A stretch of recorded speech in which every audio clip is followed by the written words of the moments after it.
बिस्मिल्लाहिर्रहमानिर्रहीम। अस्सलाम वालेकुम viewers, welcome back to Habib pharmacy.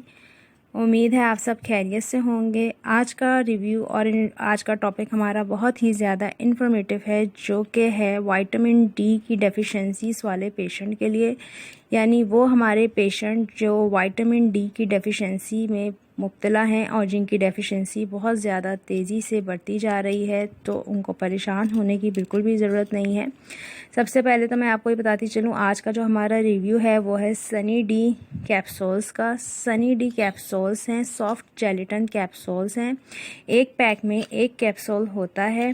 अगर हम इसकी ग्राम्स या इसकी क्वांटिटी की बात करें तो ये 2 लाख यूनिट का 1 कैप्सूल होता है।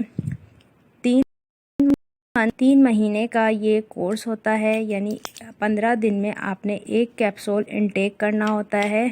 आज अगर आपने ये एक कैप्सूल इनटेक किया है तो इसके ठीक 15 दिन बाद आप दूसरा कैप्सूल यूज़ करेंगे, यानी 3 महीने में आपने ये 6 कैप्सूल लेने होते हैं।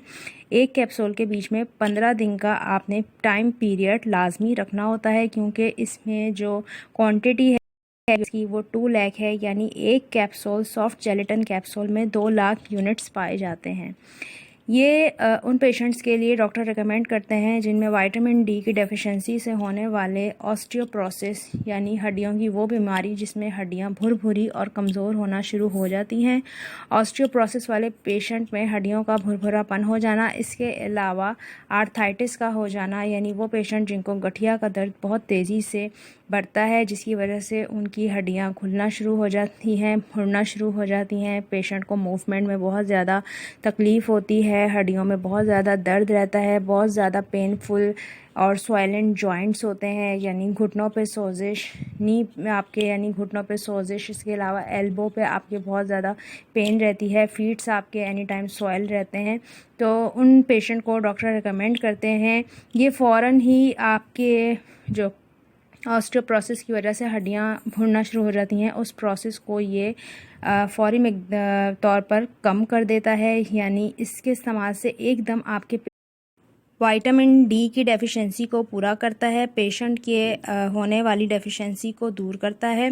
अगर हम इसके साइड इफ़ेक्ट की बात करें तो इसके साइड इफ़ेक्ट में आपको वॉमिटिंग हो सकती है, डायरिया हो सकता है और मुंह का जायका भी ख़राब हो सकता है। इसका इस्तेमाल आपने पानी से करना है। कोशिश ये करें कि जब आप इस मेडिसिन का यूज़ करें तो वाटर इनटेक ज़्यादा से ज़्यादा रखें, क्योंकि कोई भी मेडिसिन अगर आप ले रहे हैं तो आपने इसका वाटर इनटेक उसके साथ अच्छा करना है, ताकि कोई भी मेडिसिन आपकी किडनी पे इफ़ेक्ट ना करे।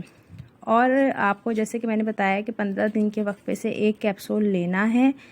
विटामिन डी की डेफिशिएंसीज़ में होने वाली आपको सबसे जो बड़ी अलामत है वो जो मैंने आपको बताई, ऑस्टियोप्रोसिस, आर्थराइटिस, इसके अलावा आपके हेयर लॉसिंग हो सकते हैं, यानी बाल भी बहुत ज़्यादा गिर सकते हैं, आपको भूख की कमी हो सकती है, हड्डियों में शदीद किस्म का दर्द हो सकता है, सोजिश आ सकती है।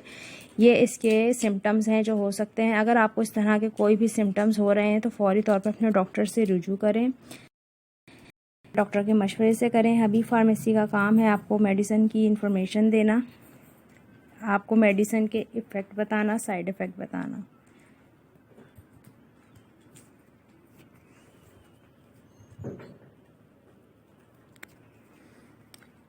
बाकी दवा का इस्तेमाल अपने डॉक्टर के मशवरे से करें। कोई सवाल है तो कमेंट सेक्शन में पूछ लें। फिर से मुलाकात होगी एक नई वीडियो के साथ, तब तक के लिए रखिएगा अपना ख्याल। अल्लाह हाफिज़, टेक केयर।